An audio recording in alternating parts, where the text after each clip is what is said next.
Every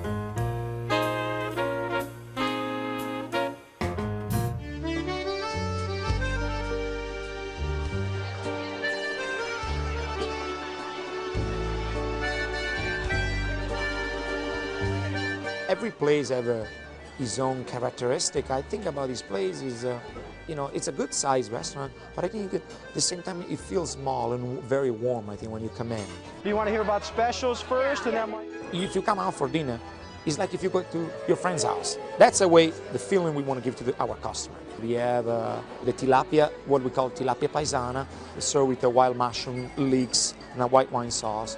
And then what we call cappellacci, and they're filled with lobster and mascarpone cheese and calamari. Our calamari are very simple, but they're very good, served with our homemade marinara sauce. And all the pasta, really, all the pasta are really good.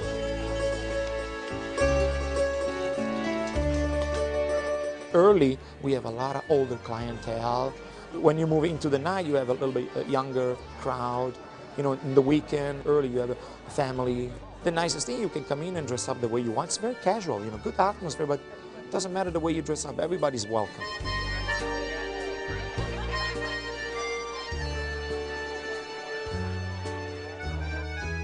So Jim, you absolutely love Italian food. Tell us why you chose Francesca's Vicinato out of all the other options out there. I think it's one of the finest Italian restaurants I've ever had and I've ever been to. One thing I love about it is it's close to home.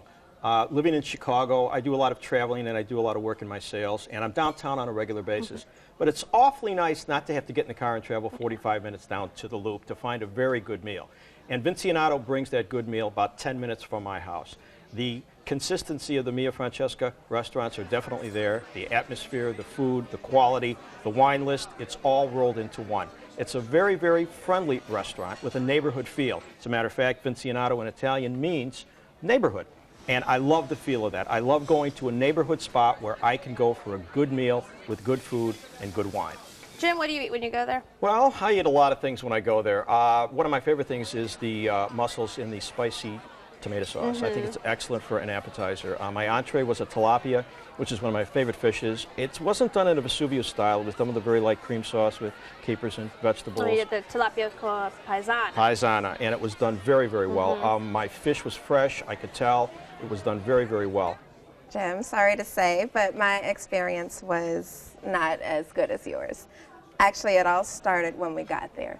We had reservations for, I don't know what the time was, but we ended up having to wait 20 minutes to be seated.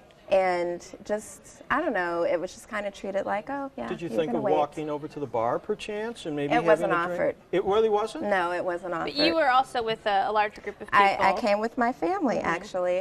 My sister and her husband, they have 2 small children and a baby, and my mom. So we went there as a family, which, when you have a family that shows up to a restaurant, maybe just a little bit extra consideration could be extended. Sure. And we didn't get that.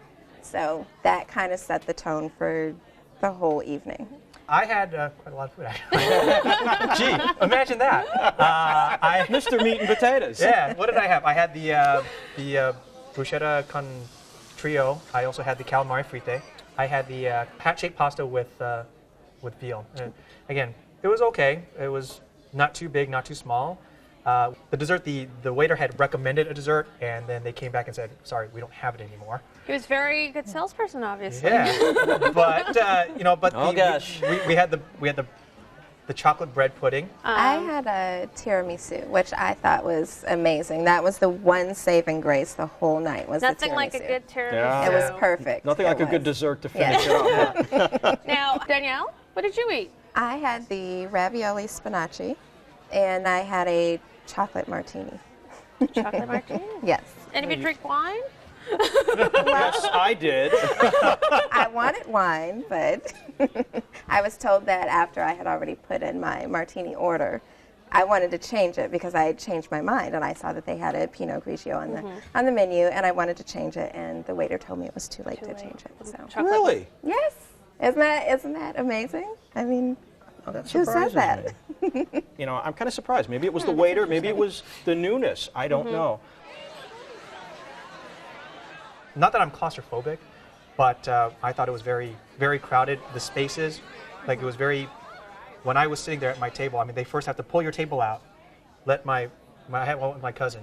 You know, she sat in, then we put the table back, and then as they were, you know, explaining things, or if the waiter next to me was serving the other person, their backside or their posterior was to me, and I didn't really appreciate that. So And it's not a 4-star restaurant where you've got large spacing with your tables. It's a neighborhood type of trattoria. I like that type of feeling, as long as I'm not sitting directly on top of the person right next to me. And like I said, I've been to some restaurants in Chicago where the person next to me is somebody I don't even know. I will agree with you, Alex. I think that the tables are maybe a little bit closer together than normal. The wait, I blame that on the popularity. It's a new restaurant, and it's a very good restaurant. And good restaurants on the South Side will have a tendency to draw a lot of people. For whatever reason, I'm not really sure yet, but we just don't have the quality of restaurants that you might have in your neighborhood. Traditionally, the Francesca's restaurants did not take reservations. And so for their suburban locations, they have decided to take reservations, probably to alleviate some of the problems that come with being a very popular spot. Okay, well, Jim, you picked Vicinato. Give us a quick summary for us. A great restaurant on the South Side of Chicago with very good Italian food, good wine list, good consistency, and a very friendly place in a nice neighborhood. Alex? I probably wouldn't go back there again. But again, for the price, you know, if you want Italian food for the price, it's okay. Danielle? I can say for certain that I would not go back. The only thing that turned things around for me was the tiramisu. So. We know where your sweet tooth lies. Right. Well, you can find the latest in the Francesca's group at 12960 South LaGrange, Palos Park, 708-671-1600. They are open for lunch Monday through Friday and every night for dinner. Sounds like reservations are strongly recommended. Average dinner tab per person without drinks, $22.